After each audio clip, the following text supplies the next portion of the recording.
Welcome, Dr. Ritamarie, to the Essentially You podcast. Honestly, welcome back, girl. It has been a while. I am so happy to have you back. I am so excited to be back. It's so wonderful. Last time I was on, you weren't a mommy yet. That's right. I was still pregnant. Oh my gosh, it was 2020. I was just looking at that conversation. It was so much fun. We were talking about sneaky foods that raise your blood sugar that most of us don't even think about. And actually, that's kind of how I want to kick this conversation off today. We are talking about the 3 strategies to increase energy all day long. Holla if you want that in your life. I know I do. I am so excited for this conversation because I'm always open to all of the endless possibilities to create more energy. And I think I speak for so many of us when I say I want to wake up energized. And not only that, but I want to feel good at 4 p.m. after like a big part of my workday, still feeling that way. And I think that is a lot of what we're looking for. And so I told everybody, you're going to deliver. I'm just kidding. Okay, I'm on the pressure. Okay. Well, let's talk about where we both think, I think energy, like lagging energy begins to occur. And that has a lot to do with the food that we're eating. And this is literally your wheelhouse in terms of keeping stable blood sugar, getting off of the sugar roller coaster, maintaining that great blood sugar balance all day long. So if you're not experiencing crazy hunger pains, crazy cravings, that lagging energy. And so talk to me about why keeping your blood sugar in a really sweet spot is so critical to that endless sustainable energy that we all deserve. Absolutely. So blood sugar is one of those things that people just don't want to talk about, or they think about like you're diabetic. I'm not diabetic, so I don't have to be worried about blood sugar. But the truth of the matter is almost everybody, like 88%, according to a recent report of the population, is what they call metabolically unwell, which means the blood sugar is it's not within the right range. And what does that mean? Well, you've got to be able to get the food that you eat converted into the nutrients and converted into glucose and all that. And then that sugar has to go into the cells. It's not enough for it to be in the bloodstream. And what people find is that when their blood sugar goes way up, they feel exhausted. When their blood sugar goes way down, they feel exhausted. So when it's up, you go, why should I feel exhausted if my blood sugar is up?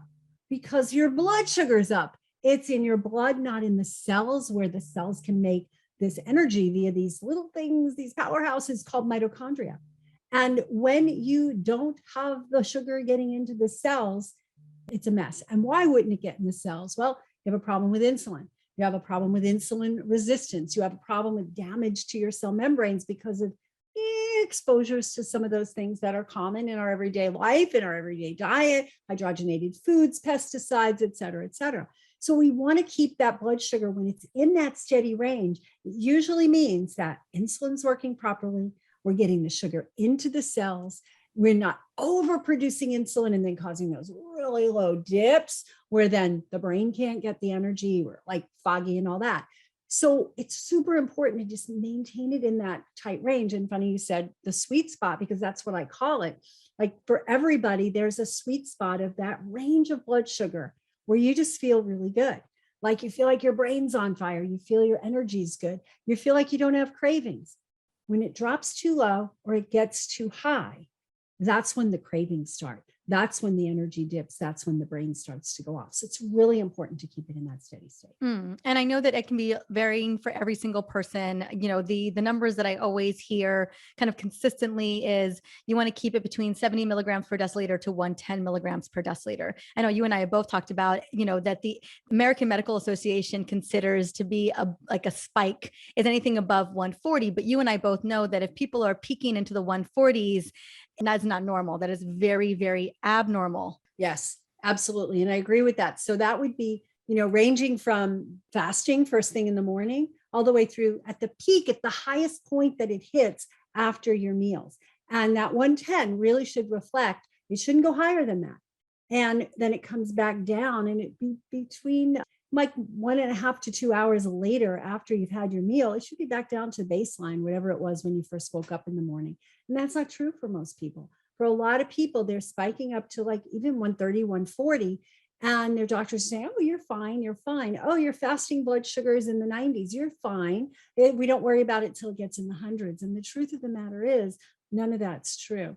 And when they do the studies and they look at people and how metabolically fit, metabolically well they are, the study this is back 2018, not 1918, but 2018. And we know it's gotten worse since then, but that 88% of the population was metabolically unwell, meaning their waist hip ratio was off, triglyceride HDL ratio was off, that their fasting blood sugar was, just at the higher end of the range. It might have been perfect actually. But then their insulin levels, a lot of people are running around with insulin levels fasting that are in like 18, 20, 15, 36. And up until 20 here in this country, in the US, is considered normal. If you have an insulin level of fasting of 18 or 20, you ain't going to be able to get rid of the hips, the thighs, the waist, or any of that because you're constantly in fat storage mode. I'm so glad that you're bringing to this attention. Another really incredible stat that just came out, I want to say in the last couple of years, is that 90% of people are spiking, having blood sugar spikes, glucose spikes in the diabetic range, well over 140. And so, like you had said, a lot of people are just like, well, I'm not diabetic. I'm not pre-diabetic. And even if I was pre-diabetic, that just means I'm in the waiting room for diabetes. So it's not that big of a deal.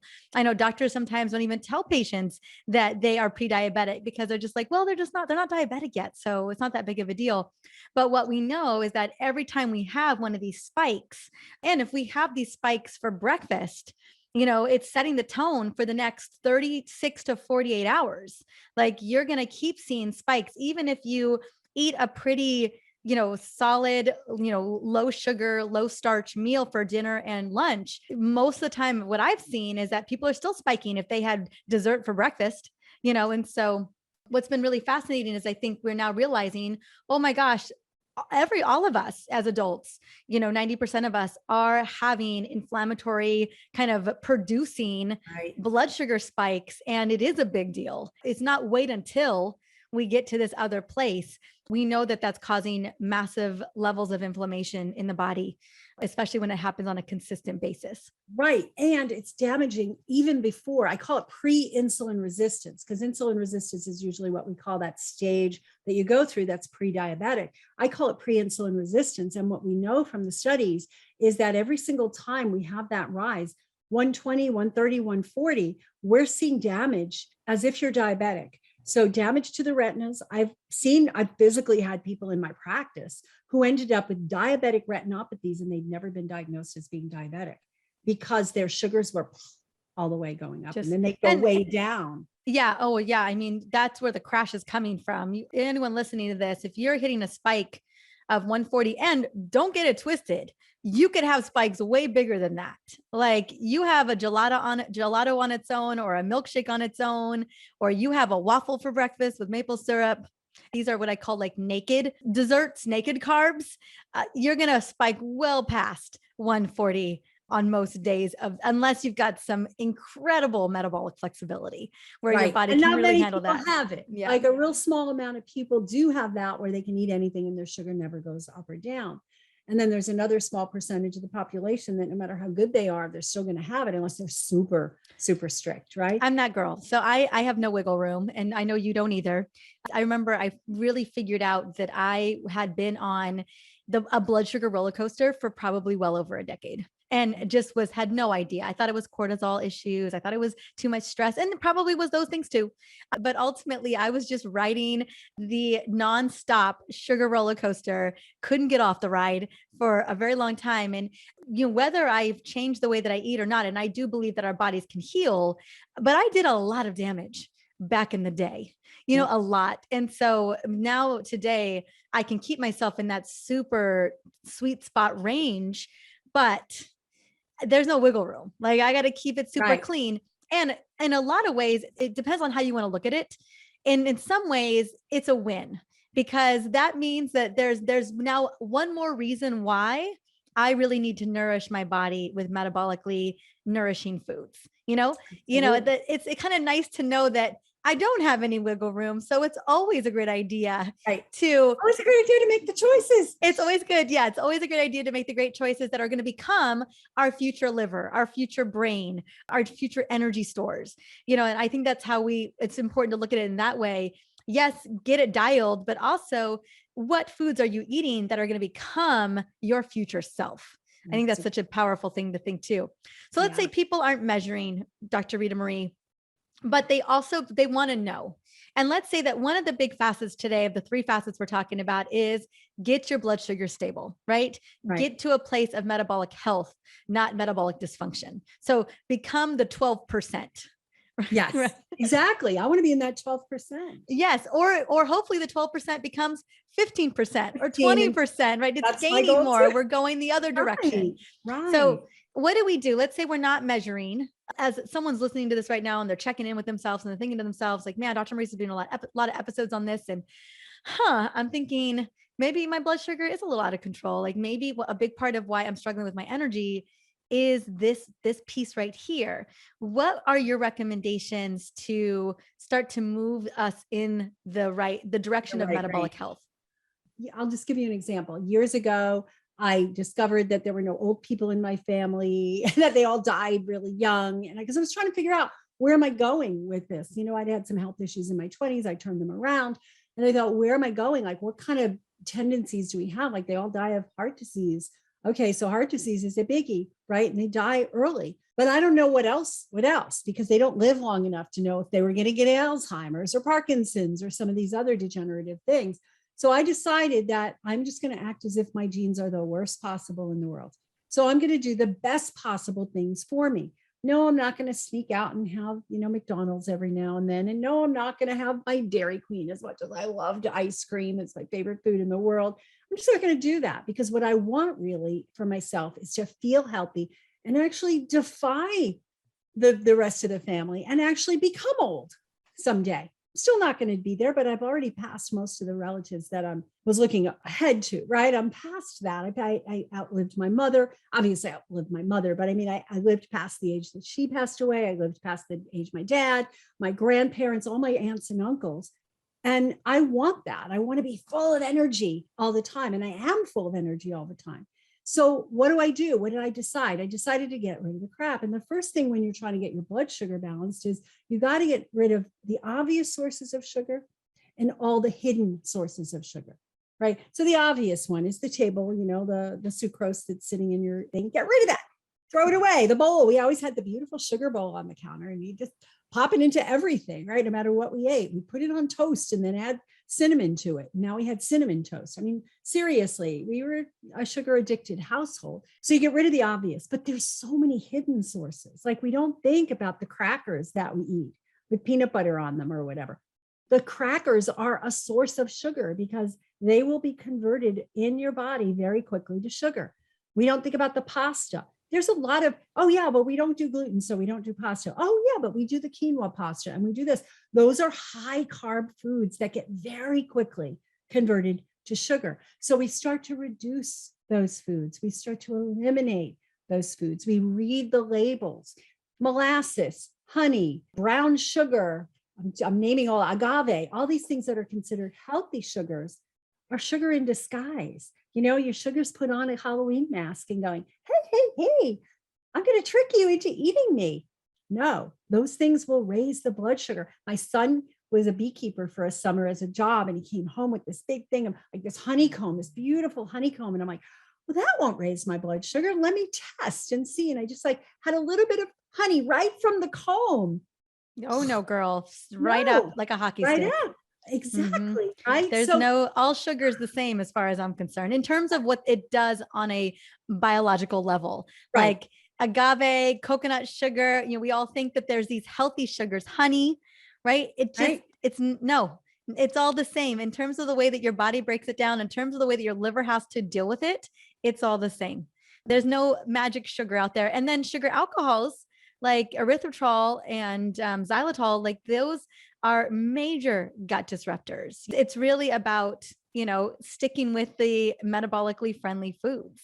Exactly. And it doesn't have to be depriving, right? You don't have to deprive yourself of good stuff. So if I really want to have a noodle, I'm Italian. I like pasta, right? So if I really want that, the other day I took a zucchini from my garden and I spiralized it and made my spaghetti. And then I went out to my garden and picked tomatoes and basil and I dressed it and I put some garlic on it. It was this wonderful exotic Italian meal, but low carb.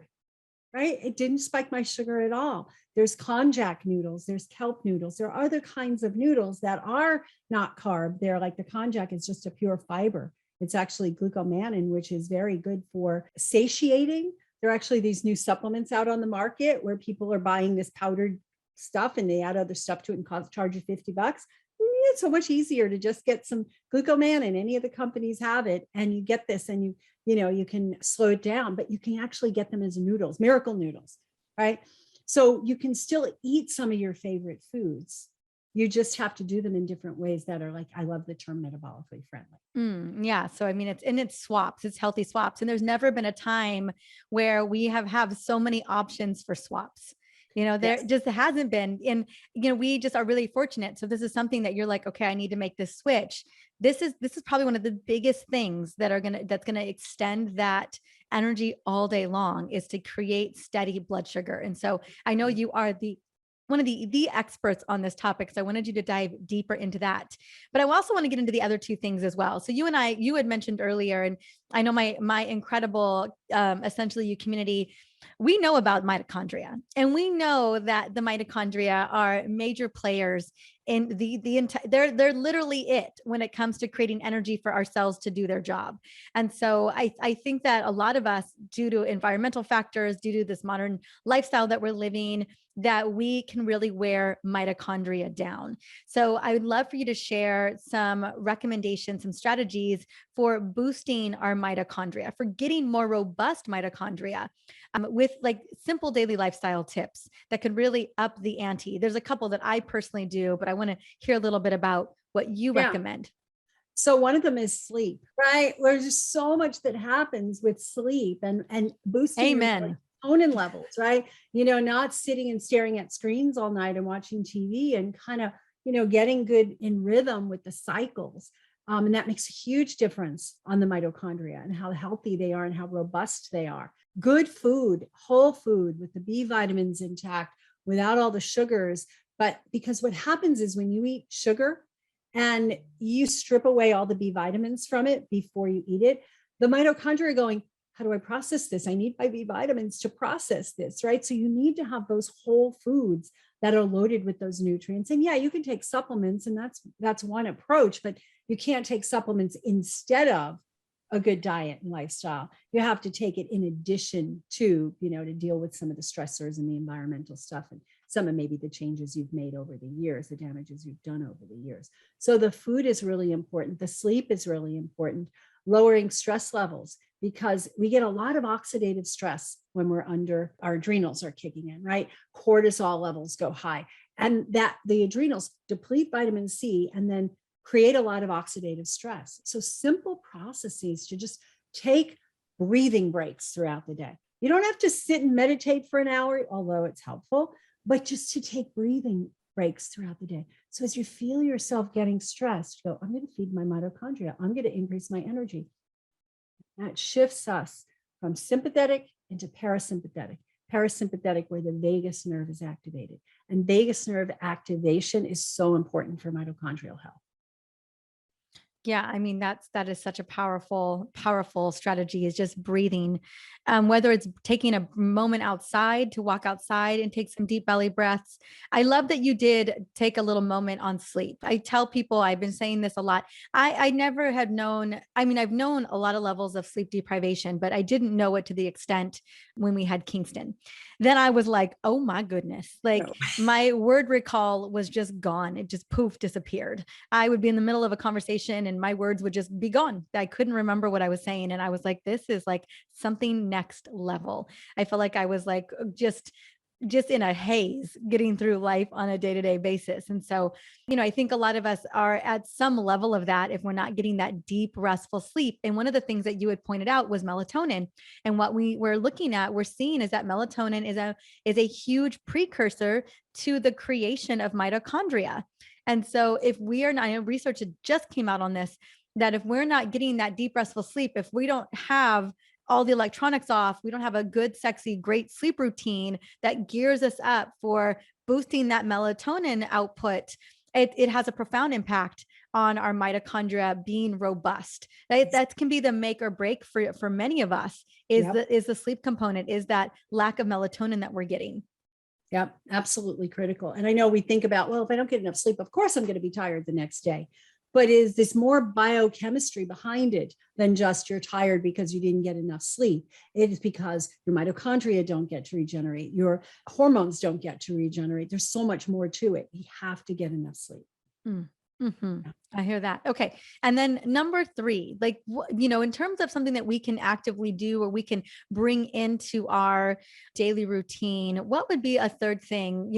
If I was looking for, like, if I had 7 days, I know so many of us, we're looking like, what can we do consistently to really experience a win within the next week or so? Like, just kind of turn the corner so that we know we're in the right direction. I think stabilizing blood sugar is a big one here. I think being so committed to our sleep is huge. But anything else that you would love to share that you think would be great for us in terms of creating just that energy that we want all day long?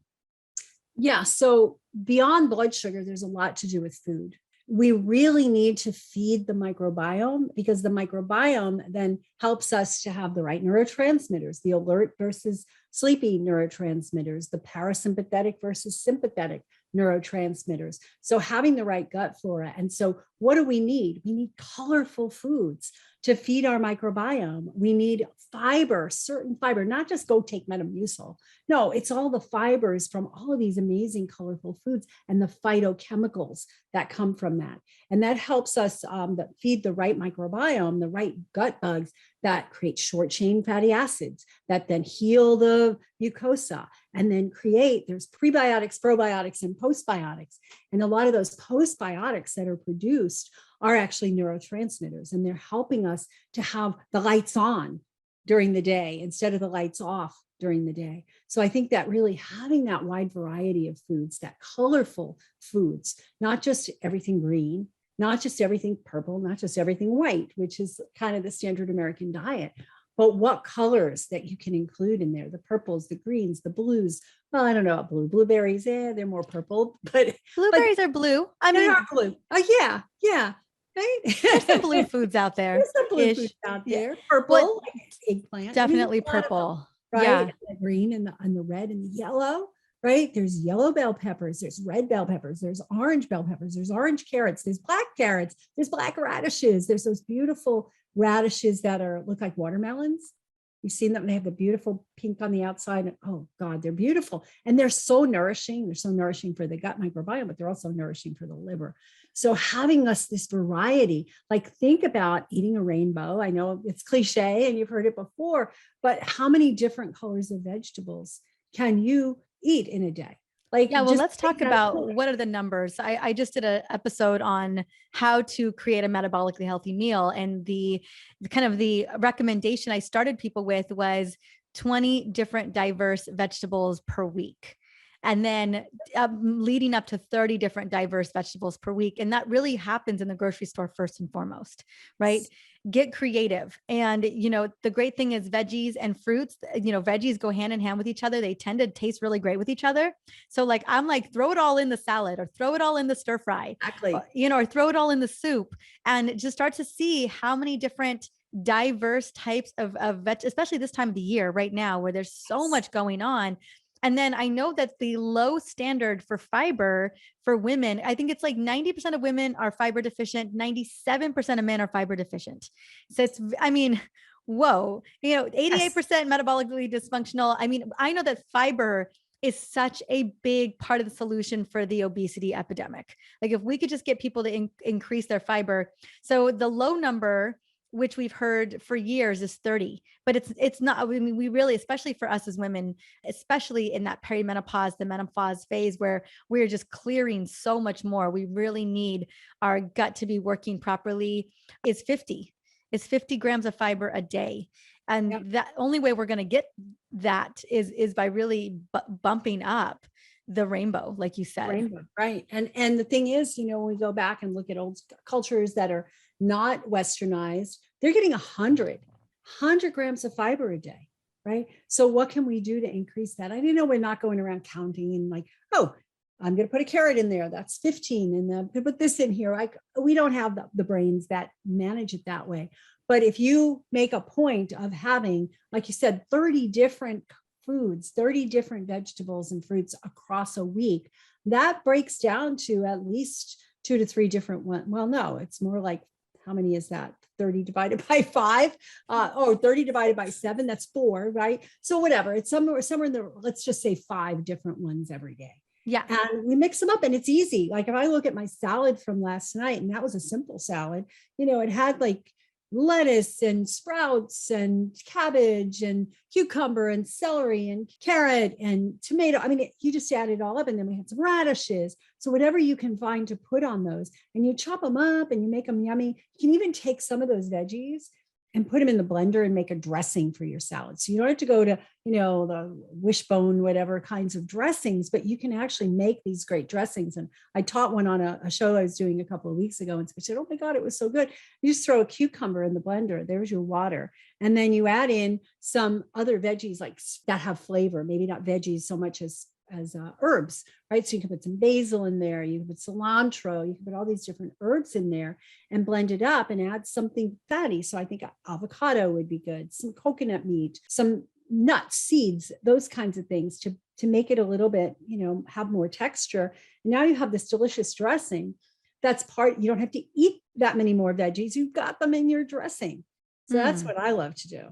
I love that. I love that. And I know that as we're wrapping up, food, I think if there's anything that we're taking away from this conversation today, whether it is the microbiome or it is feeding the brain or it's giving our mitochondria what I need, it lands on food, right? We know that food's such a big player here. If it's stabilizing blood sugar, food's going to be a massive part of that.